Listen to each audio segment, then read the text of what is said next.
Hello, once again. I'm just coming up with a very good question related to applications of sets for mathematics class 11th. So, in the previous classes, actually, we have done with our sets theories and everything in every aspect of that. But I have selected a very good question for application of sets, and I hope it will prove beneficial for you this particular class. Uh, you can see a survey shows that 63% Americans like cheese, whereas 76% like apples. If X% of Americans like both cheese and apples, find the value of X. This is our question. So बच्चों एक चीज़ notice कीजिए, we are basically using percentage है. तो ये question select करने के पीछे रीज़न था कि not only it will brief you about various aspects of set, I mean it will cover various things. एक सिंगल क्वेश्चन में काफ़ी चीज़ें सीखने को मिलेंगी आपको. सबसे पहले सेट थ्योरी, दूसरी बात प्रॉपर्टीज ऑफ सेट्स, तीसरी बात लीनियर इनइक्वालिटीज का इंट्रोडक्शन भी यहीं पे हो जाएगा. तो I basically prefer selecting questions for my videos which are killing several words in one stone. You know, चलते बेटा आगे बढ़ते हैं. तो यहाँ पर परसेंटेज में दे रखा है 63% अमेरिकन को चीज़ पसंद है, 76% को एप्पल्स पसंद है, X% दोनों पसंद करते हैं. ये इंटरसेक्शन हो गया, आपको X का वैल्यू निकालना है. तो as we do in the application of sets problem, let A is the set of Americans who like cheese. B set of Americans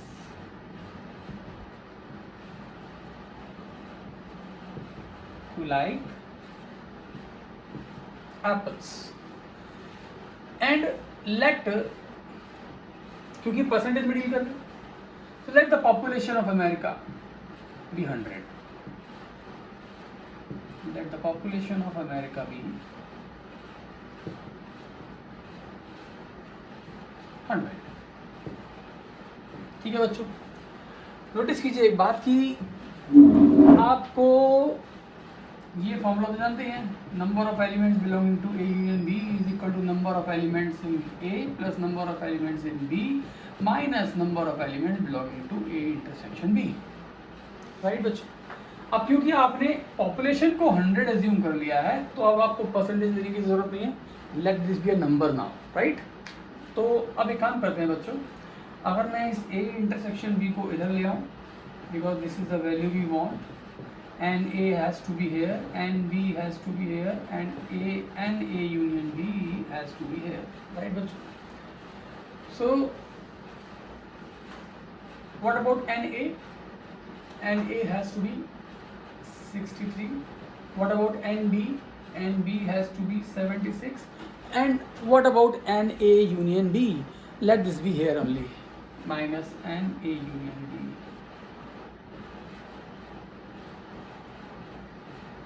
Right now, NA intersection B is equal to, let's sum it up, 139 I guess, 139 minus NA union B. That is the number one. Noticeable बात क्या है बच्चों की 100 is like a universal set. तो 100 is a universal set and A union B, we cannot say कि it could be 100 because union of two sets is always a part of universal set, इसलिए नहीं कह सकते. तो अभी A union ही छोड़ देते हैं. अब हम बात लाते हैं, क्योंकि आपको पता है number of elements belonging to A union B has to be a subset of universal set. That means number of elements belonging to union should be less than or equal to 100 and A union B should be less than or equal to 100. होना ही पड़ेगा, इसका part होना चाहिए 100 या 100 से कम. Right now, because there might be some people ना who might not like cheese और एप्पल. ऐसे भी हो सकते हैं जो चीज़ भी पसंद नहीं करते और एप्पल भी पसंद नहीं करते. तो वी कैन नॉट गारंटी कि ऐसे लोग हैं या नहीं हैं, लेकिन we can not take a chance. तो इसलिए हम बोलेंगे कि वो लोग जो यूनियन में आते हैं, यूनियन में वही आएंगे जो एक ना एक चीज़ को प्रेफर करते हैं, या तो एप्पल को या चीज़ को या दोनों को, एक या एक से ज़्यादा, एटलीस्ट वन ऑफ देम. तो इसलिए हम बोलेंगे यूनियन 100 हो सकता है लेकिन 100 से कम भी हो सकता है. ठीक है, तो इसको हम छोड़ देते हैं।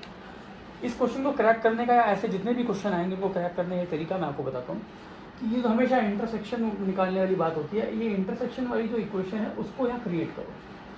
तो यहाँ पर देखो तो एन ए यूनियन बी के आगे माइनस साइन है, तो अगर मैं यहाँ माइनस लगा दूँ बोथ साइड, तो क्या ये साइन रिवर्स होगा बीच का? ऑब्वियसली आपको पता है 2 is less than 3, 2 is less than 3, this is inequality I am telling you. 2 is less than 3 but -2 is not less than -3। तो इसलिए जब भी इनइक्वालिटी में आप माइनस साइन से बोथ साइड मल्टीप्लाई करो तो हमेशा बीच का साइन रिवर्स कर दो, वरना कंडीशन ये लॉजिकली इनकरेक्ट हो जाती है। ठीक है, तो जैसे ही मैंने नेगेटिव लगाया बोथ साइड तो हुआ क्या, बीच का साइन रिवर्स कर दिया, राइट। जो लेस देन था वो बेटर देन बना दिया। यहाँ 139 है, क्रिएट करो, तो 139 यहाँ लगा दो बच्चों और 139 यहाँ लगा दो। आप समझ रहे हैं सब मेरी बात? तो here we comes to greater than equal to 39, you can see 139 minus n a union b is greater than equal to 39। ये चीज़ फ्रॉम फर्स्ट अगर आप देखें तो n a इंटरसेक्शन b के बराबर है, तो इसका मतलब n a intersection b is greater than equal to 39। Very important thing we have got now. इतना पता चल गया कि number of Americans who like both cheese and apples has to be minimum 39, greater than or equal to 39 है, 39 या 39 से ज़्यादा है, इतना हमने पता कर लिया, ये आ चुका। अब क्या इसकी अपर लिमिट भी है, ऑब्वियसली होगी, उस अपर लिमिट को पता करते हैं कि कितने हैं। बोथ लाइक करने वाले लोग 39 तो हैं, उससे ज़्यादा भी हैं, तो कहाँ तक की अपर लिमिट आपको निकालनी है। उसके लिए हम एक काम करते हैं, आप जानते हो एक बात कि कोई भी सेट का इंटरसेक्शन ए और बी का हमेशा सबसेट होगा ए का। ए इंटरसेक्शन बी ए के इक्वल हो सकता है, लेकिन उससे छोटा ही होगा, छोटा होगा या इक्वल होगा। तो we can say A intersection B is a subset of A. And एक बात और कि A intersection B has to be a subset of B as well. दोनों का इंटरसेक्शन ए के अंदर, दोनों का इंटरसेक्शन बी के अंदर भी आएगा पूरा। ठीक है, तो जब सेट्स की बात करते हैं तो सबसेट्स की बात करते हैं, लेकिन जैसे ही आप इसके आगे n लगा देते हैं बच्चों, तो that becomes number of elements. तो number of elements belonging to A intersection B has to be equal to number of elements belonging to A. And दूसरी बात, number of elements belonging to A intersection B has to be less than equal to number of elements belonging to A. अब बताइए, number of elements of A intersection B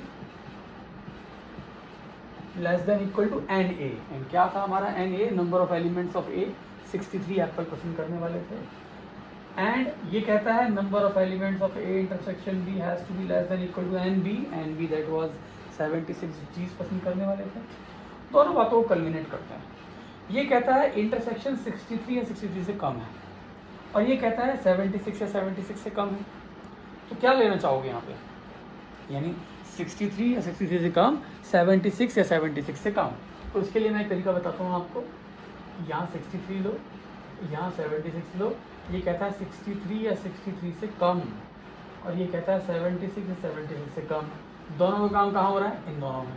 parallel line जहाँ दोनों की आ रही है वो यहाँ आ रही है, इसका मतलब 63 और 63 से कम दोनों को सेटिस्फाई करेगा। अगर मैंने ये ले लिया 63 और 76 के बीच में, तो वो ये वाली कंडीशन को फॉल्स कर देता है। दोनों को ट्रू कौन करता है? ये करता है। देयरफॉर इन दोनों का जो कंक्लूजन पार्ट है वो क्या है? N A intersection B less than equal to 63। This is number 3। ऊपर देखिए ध्यान से, क्या प्रूव करके आए थे? ये प्रूव करके आए थे सेकंड में कि इंटरसेक्शन 39 या 39 से ज़्यादा है। यहाँ प्रूव करके आए हैं कि इंटरसेक्शन 63 या 63 से कम है। सीख गए बच्चों आपकी बात आराम से कि इन दोनों का अगर हम कॉम्बिनेशन निकालें तो दोनों सेट्स में कॉमन आने वाली चीज़ 63 से कम है और 39 से ज़्यादा है। तो from first and second and third, n A intersection B is greater than equal to 39 less than equal to 63। यही थी हमारी एक्स की वैल्यू। नंबर ऑफ वैल्यू जो एक्स की वैल्यू है वो 39% से लेके 63% तक ऐसे अमेरिकन्स हैं जो दोनों पसंद कर सकते हैं। 39 से नीचे नहीं है, 63 से ऊपर नहीं है। This is it. तो यू कैन अंडरस्टैंड कि ये क्वेश्चन इंपॉर्टेंट क्यों है। इसके अंदर सेट्स की प्रॉपर्टीज़, ये आपने देखा, सब सेट्स की प्रॉपर्टीज़। देन अपना जो एप्लीकेशन ऑफ सेट्स का जो क्वेश्चन आता है उसका एक फॉर्मूला वो भी अप्लाई हुआ, परसेंटेजेस में आ गया, प्लस आपको इनइक्वालिटी भी सिखाई, रेंज भी सिखाई। तो this is a very beautiful question and all the good schools basically try these such a questions. Thank you, thanks a lot. We'll come up with more such problems in our next video, right? Thanks, thank you, bye bye.